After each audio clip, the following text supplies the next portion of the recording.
I'm Josh Gates, and this is Expedition Unknown.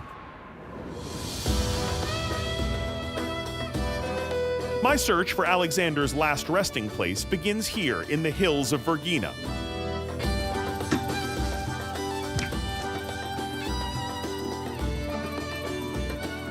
In 1977, a Greek archaeologist undertook an excavation of this unremarkable hill just outside the ancient Macedonian capital.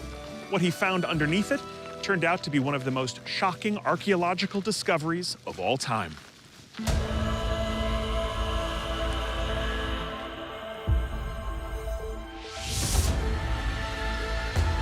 Under tons of earth was the massive entrance to a royal tomb, adorned with the distinctive red and blue colors of Macedon. Incredible. This imposing facade leads to the tomb of Philip II, the Macedonian king who conquered most of classical Greece before his son, Alexander the Great, conquered most of the known world. But Philip's burial is unique because unlike many ancient tombs which were looted, beyond those doors, this one was found completely intact.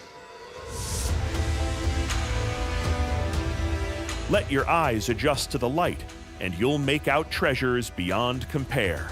Iron armor, silver drinking vessels, ivory shields, and solid gold artifacts that are among the finest ever discovered from the ancient world. Philip was, after all, a force to be reckoned with, a one-eyed, battle-hardened king. He taught Alexander how to hunt, fight, and lead. But in 336 BC, when Alexander was only 20, Philip was assassinated by a traitorous member of his royal guard. Philip's cremated remains were interred in this golden box, marked with the Macedonian 16-pointed symbol called the Vergina sun. Yet all of this pales in comparison to the riches that would have been interred with Alexander. In this same hillside, archaeologists found the tomb of Alexander's son, as well as two looted tombs that may have belonged to Alexander's wife and brother. So, it makes all the sense in the world that Alexander would be buried here too, alongside his family. And yet, he's not here. Never was. But that doesn't mean his tomb was always lost. Ancient historians describe the Soma of Alexander, an immense mausoleum befitting a god-king. It would have been dripping with gold and filled with treasures like this. But they describe it as being 750 miles from here, in one of the crown jewels of Alexander's empire, Egypt.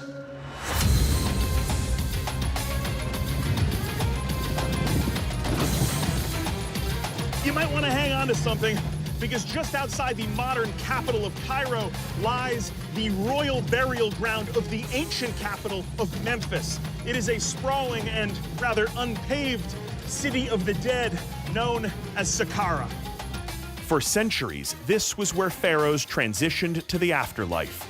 Beneath the sands, untold thousands of burials, and above, soaring monuments, including the first pyramid in Egypt.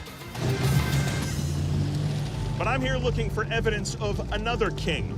Alexander's conquests left him with many titles. He was the leader of Macedon, the conqueror of Babylon, the lord of Asia, and even a pharaoh of Egypt. So could his body be here with Egypt's other divine rulers? Let's find out. After inhaling half the Sahara Desert, I pull over to meet Professor of Classics at Bard College, James Romm. James, hey, how are you? Hey, Josh. Nice to meet you. He's the author of the groundbreaking book, Ghost on the Throne, which delves into the long shadow cast by one of history's greatest figures. Okay, Alexander the Great. Everybody knows the name, but I think very few people probably know about the scale of what he accomplished. So let's start with Alexander's world. He comes from Macedonia, Macedon, right? Correct. Philip II, Alexander's father, comes along. So what does he do? How does Macedon become this big, powerful thing? It was all about his reform of the army. Philip built a standing army in service year-round and gave them a brand new set of weapons that he had personally designed. His major innovation was a spear called the sarissa. which was more than twice as long as the spears that the Greeks were using, perhaps as long as 20 feet.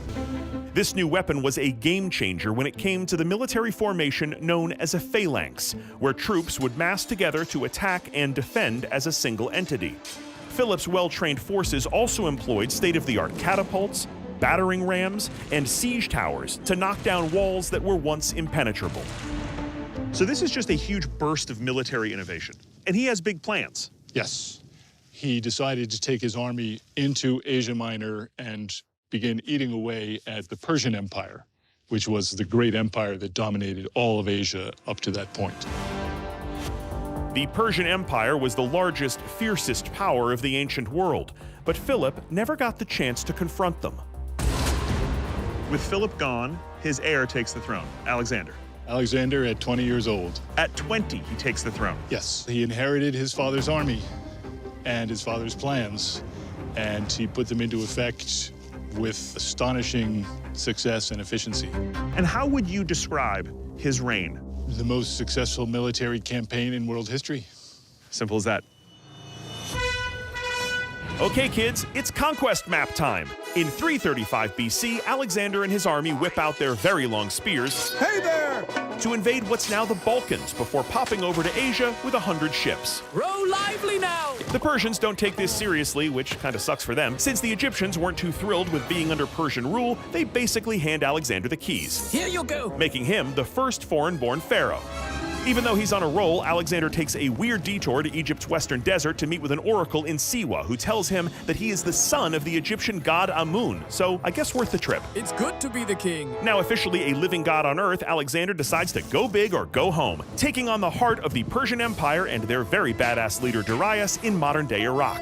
Alexander takes the capital of Persepolis, which burns to the ground. Whoopsie! Darius offers a peace accord. Alexander's like, yeah, I don't think so, and chases him into modern-day Iran, where Darius gets killed in a coup, and Alexander is left to seize fabulously wealthy Babylon.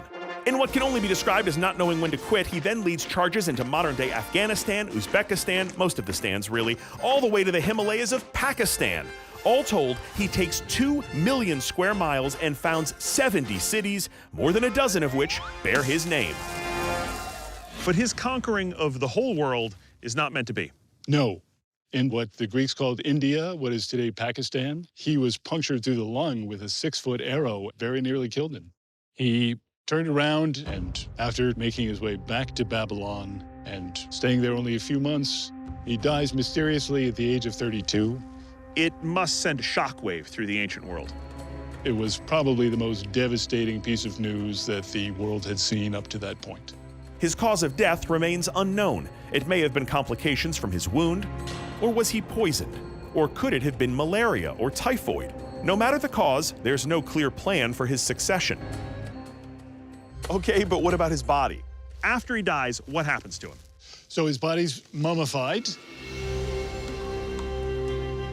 And the decision about where to send him falls to who? To Perdiccas, one of the top generals and the one who was mostly commanding the empire at this point.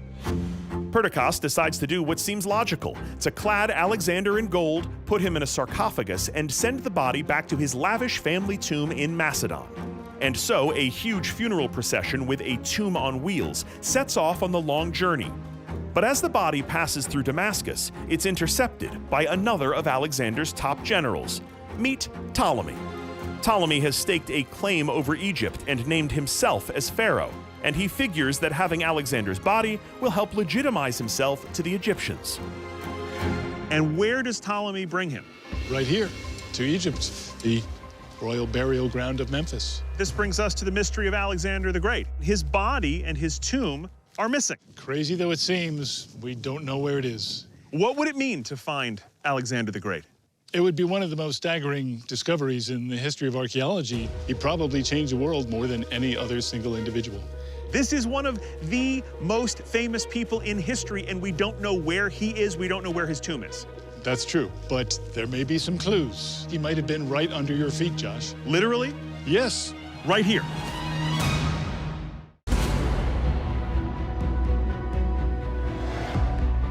We are in the royal necropolis of Memphis, so I need you to be really specific here, James. Exactly where is Alexander's body? He could have been right under our feet. Like literally under our feet? We're standing on the remains of a temple that was built at the time of Alexander's death. I'm seeking the greatest lost tomb in history, that of Alexander the Great, who ruled over the known world by the age of 32. I've traveled to the deserts of Egypt. It was here that one of Alexander's successors, Ptolemy, was said to have taken the conqueror's body. And do we have any indication that he might actually have been put in this temple? There may be some clues. Come on, I'll show you. Sure. Historian James Romm leads me a few hundred feet away to a sheltered ruin.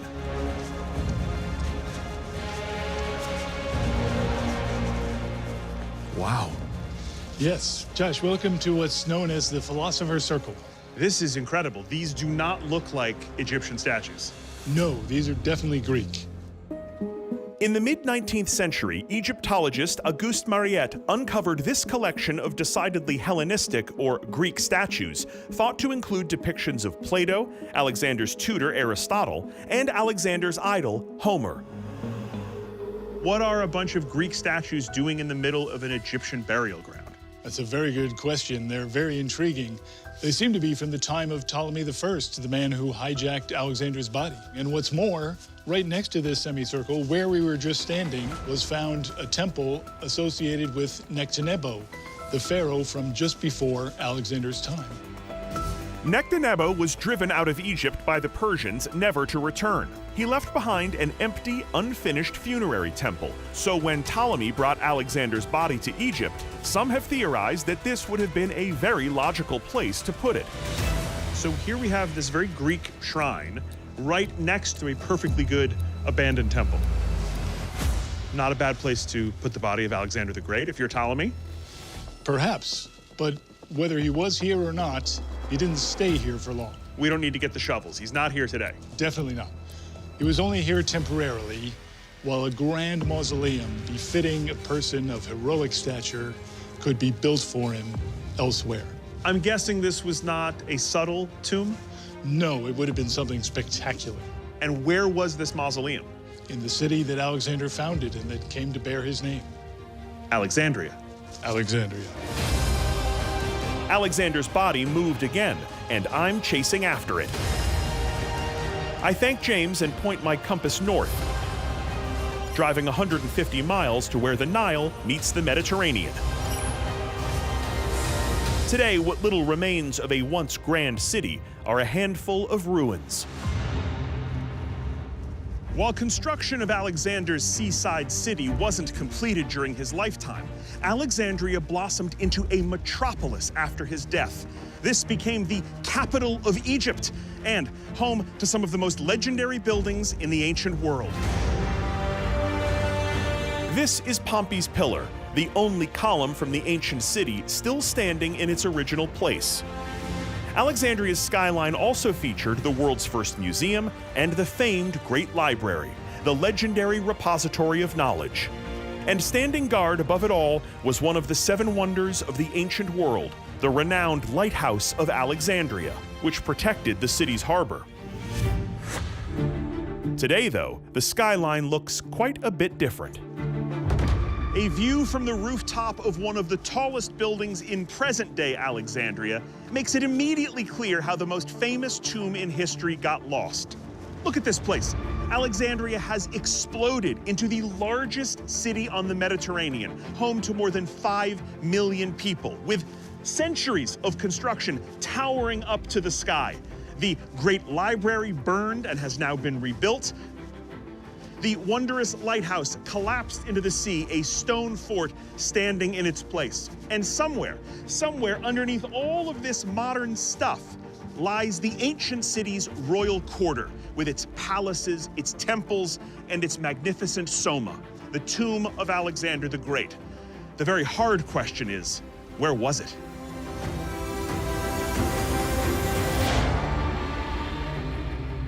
The answer, surprisingly, may lie underwater. On a research vessel steaming out into Alexandria Harbor, I meet my old friend, archaeologist Mohammed El Said. Hello. Hello, Josh. How are you? And you? Good to see you. Mohammed believes it's possible these waters could be keeping history's greatest secret. This is a dream of all the archaeologists to find the tomb of Alexander the Great. Yes. Okay, so once Alexander's body is brought here to Alexandria, Yeah. the tomb that's made for him must have been a really impressive building. Yes, it was a remarkable building. It's a pharaoh's tomb. Maddeningly, there are no exact descriptions of the tomb itself. One ancient source claims it had a pyramid on the roof of a grand structure filled with Alexander's priceless treasures. We do know it was a major pilgrimage site. It was even visited by Julius Caesar and by the Emperor Augustus, who famously paid his respects with a gold laurel. And where would it have been here? It would have been in the royal court. The royal quarter of Alexandria extended from some point along the harbor into the center of the city. It was home to palaces and tombs, including the artifact-filled Soma of Alexander. The royal quarter would have been somewhere in here. So why are we on a boat? Not all of the royal court is on land, because part of Alexandria is underneath us, Under the water. under the water, yeah. Why is it underwater? Earthquakes and tsunamis.